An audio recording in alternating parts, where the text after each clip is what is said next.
আসসালামু আলাইকুম সবাইকে।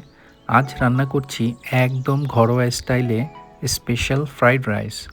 চিংড়ি, চিকেন সসেজ, ডিম, কাঁচামরিচ, রং-বেরঙের ক্যাপসিকাম, গাজর আর পেঁয়াজ পাতার মজাদার কম্বিনেশন।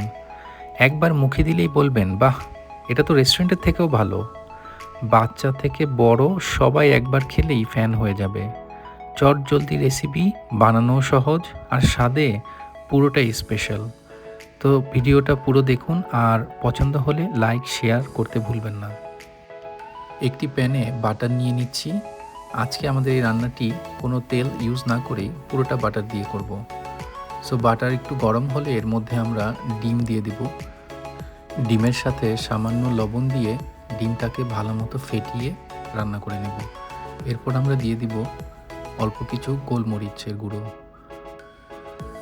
যারা ঝাল খেতে পছন্দ করেন না তারা সামান্য পরিমাণ গোলমরিচ দিলেই যথেষ্ট। এরপরে আমরা দিয়ে দিচ্ছি চিংড়ি মাছ। চিংড়ি কিন্তু খুব বেশি ভাজা যাবে না, এটাকে একটু নরম রাখতে হবে। বেশি সময় ধরে ভাজলে এটা শক্ত হয়ে যাবে।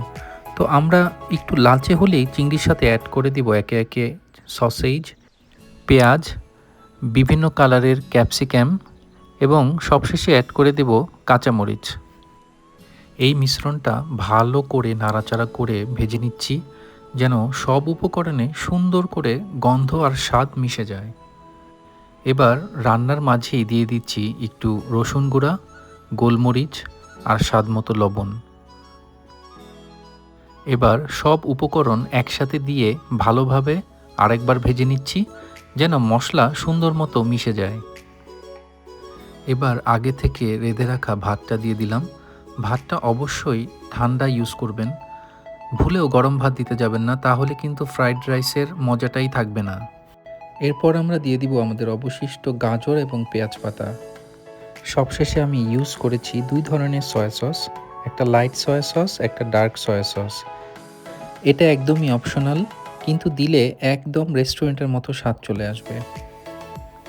এখন একটু হাই ফ্লেমে ভালোভাবে নাড়তে হবে, খেয়াল রাখতে হবে যেন নিচে লেগে না যায় বা পুড়ে না যায়। একটা সময় একদম পারফেক্ট একটা রং চলে আসবে, একেবারে রেস্টুরেন্ট স্টাইল। ব্যাস, আমাদের চিংড়ি ফ্রাইড রাইস রেডি। আপনারাও বাসায় ট্রাই করবেন আমাদের এই মজাদার ঝটপট ফ্রাইড রাইস।